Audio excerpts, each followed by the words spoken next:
প্রথমে আমি এখানে তেল দিয়েছি, এখন আমার এখানে পেঁয়াজ কাটা আছে, মরিচ কাটা আছে, এগুলো আমি দিয়ে দিব। এই যে দেখেন পেঁয়াজগুলো, বিসমিল্লাহ। মরিচ, এই যে কাঁচামরিচ কেটে রেখেছি আমি, একটু নাড়াচাড়া করব। তারপরে ধাপে ধাপে আমি দিয়ে দেব গাজর, আলু, শসা, টমেটো, ডিম দিয়ে রান্না করব। আসলে আমার এই ভিডিওগুলো থেকে টাকা ইনকাম করাটা মেন বিষয় না, আমার বিষয়টা হলো যে আমার দ্বারা যাতে কেউ উপকার পেতে পারে।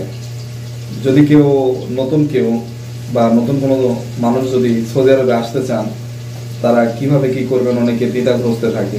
ঠিক আছে, আমার এই ভিডিওগুলোর মাধ্যমে আমি দেখাতে চাই যে আসলে সৌদি জীবনযাপন বা প্রবাসী জীবনযাপনগুলো আসলে কীরকম হয়ে থাকে, প্রবাসী লাইফস্টাইলগুলো আমি আসলে আমার ভিডিওতে আমি তুলে ধরার চেষ্টা করি সব সময়। আমার রসুন ছোলা হয়ে গেছে, এখন আমি এই আস্ত রসুনগুলো দিয়ে দেবো এখানে। চুলার জালটা আমি বাড়িয়ে দিব যাতে তাড়াতাড়ি রান্নাটা হয়। নাড়াচাড়া করে নিব। রান্নাটা শর্টকাটে করার জন্য আমি এখন আমার গাজরগুলো দিয়ে দিব যাতে সব কিছু একসাথে হয়ে যায়। দিব শসাগুলো দিয়ে দিব যাতে সব সিদ্ধ একসাথে দিবেন, তাড়াতাড়ি রান্না শেষ করতে পারবেন। আমি এখন হলুদ দিয়ে দিব, কারণ আমার কাছে হলুদ ছিল না। রান্না বসানোর পরে আমি এখন দোকান থেকে গিয়ে হলুদটা নিয়ে আসলাম। আর এই দেখেন প্রাণ কোম্পানির, এটা হচ্ছে প্রাণ কোম্পানির একটা হলুদ, ঠিক আছে। আর এটার দাম পড়েছে কত জানেন? এটার দাম পড়েছে, আমি এখন লেখাটা ছিঁড়ে ফেললাম, 8 রিয়াল। সৌদি আরবের 8 রিয়াল এটার দাম। চিন্তা করছেন, মাত্র 200 গ্রাম হলুদের দাম 8 রিয়াল নিয়েছে আমার কাছ থেকে। এখান থেকে কত দাম এটা, তাই আমি বেশি করে দিয়ে দিচ্ছি। এরকম পরিমাণ দিয়ে দিবেন।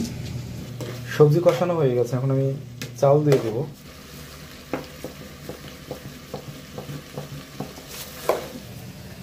আমি সবজি খিচুড়িতে ডিম ভেঙে দিব,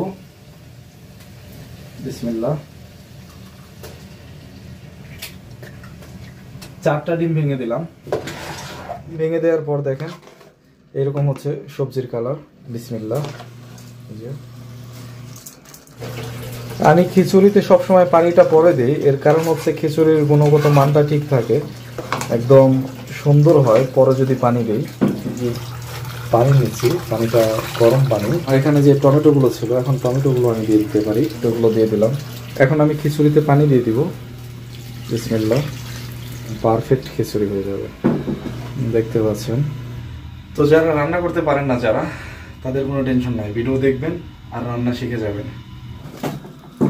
এই যে দেখুন, মাশাআল্লাহ খিচুড়ি হয়ে গেছে, একদম কমপ্লিট, খাবার উপযুক্ত। খিচুড়ি থেকে একটা গ্রান বের হচ্ছে, দারুণ একটা গ্রান, একদম অপূর্ব অপূর্ব একটা খিচুড়ি। শুধু খিচুড়ি তো জমবে না, তাই খিচুড়ির সাথে 3টা ডিম ভেজে নিচ্ছি, বিসমিল্লাহ। এভাবে নাড়াচাড়া না দিলে মাঝখানে লেগে যায়, মাঝখানে পাতলা হয়ে যায়, উঠতে চায় না, তাই একটু নাড়ার মধ্যে রাখি যাতে উল্টাতে সুবিধা হয়। মানুষ স্কুলে পড়াশোনা করবে রকেট সায়েন্স নিয়ে, আর বাংলাদেশে শেখানো হয় কিভাবে ডিম ভাজতে হয়। আজব একটা সময় বাংলাদেশ অতিবাহিত করেছে। আপনার সন্তানকে আপনারা স্কুলে পাঠান ডিম কিভাবে ভাজতে হয় সেটা শেখার জন্য। এই একটা বিশ্রী ঘটনা বাংলাদেশে ঘটেছে। দেখেন, আমি যদি এভাবে না হেলাইতাম তাহলে ডিমটা উঠাইতে পারতাম না এভাবে পুরোভাবে, ঠিক আছে। আর এখন একটুও ভাঙে নাই, ডিমটা খুব সুন্দরভাবে উল্টানো গেছে।